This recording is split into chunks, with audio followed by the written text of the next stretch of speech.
Mais donc je parle parce que mais ils sont derrière moi, ils m'ont dit. Alors c'est vrai qu'on s'est posé un peu la question sur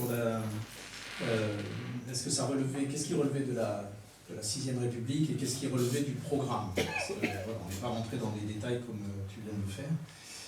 Donc ça nous a un peu interrogé. Après on a pris la liste. Et un exercice pédagogique qui nous aurait semblé intéressant aussi, pour compléter, c'était de voir les trous dans la raquette de la 5e, ce sur quoi il nous semble que ça ne peut pas marcher, ça ne nous plaît pas, et là du coup, qu'est-ce qu'on, enfin pas les contre-propositions, mais commencer à réécrire à partir de ce qu'il faudrait changer déjà dans ce qui existe, ne serait-ce que pour s'approprier la démarche, quoi. Là, je sais trouvé. Bon, parce que dans cette affaire, on voit effectivement qu'il y a des sujets qui nous interrogent, mais qui ne sont pas là. Donc, si je prends les points, comme l'exercice vous proposiez, donc il nous semble que le gouvernement responsable devant le Parlement, ça c'est une chose importante, on était tous d'accord. Abolir le 49.3, ça on était tous d'accord. Il nous semblait qu'instaurer le référendum d'initiative citoyenne, c'était une question, la citoyenneté nous paraît être un axe important à accentuer dans voilà, la place du citoyen et pas juste consultatif, pas juste comme ça, quoi. Donc il faut trouver effectivement les espaces. Et donc le RIC, il nous semble qu'il faut qu'il soit décisionnaire. Enfin, je ne sais pas si je ne suis pas assez qualifié, on n'était pas assez, on n'avait pas tous les éléments. Mais il faut pas que ça se passe devant l'Assemblée qui va voter oui ou non sur les choix des citoyens, quoi. Si les citoyens ont décidé, si les questions ont été bien posées, c'est sûr qu'il faut qu'ils amènent les choses convenablement. En plus, ça oblige à réfléchir comment on pose le référendum, effectivement. Vous allez voir, on s'est bien débrouillé parce qu'on arrive à en faire 6.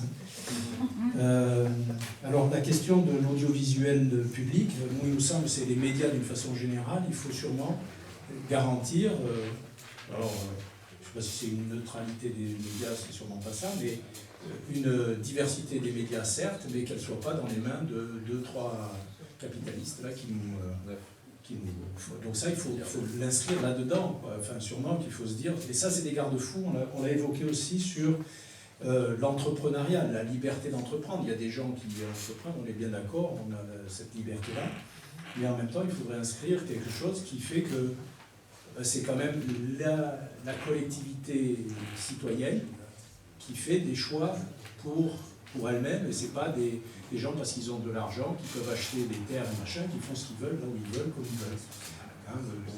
Je ne sais pas si je suis clair, mais ça nous paraît être des éléments à encadrer mieux que ça ne l'est actuellement. Après, tous les autres, j'en ai 4. Alors après, j'ai fait des regroupements.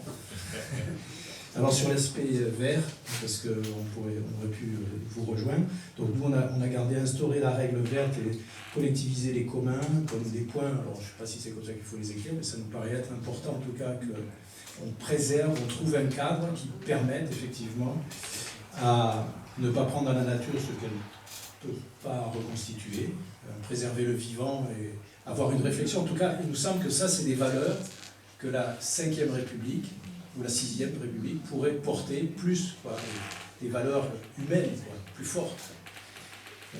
Voilà. Alors, toujours là-dedans, j'ai remis le droit à la propriété. Ça me semblait être un peu à discuter dans cet espace-là, c'est pour ça que ça m'arrange.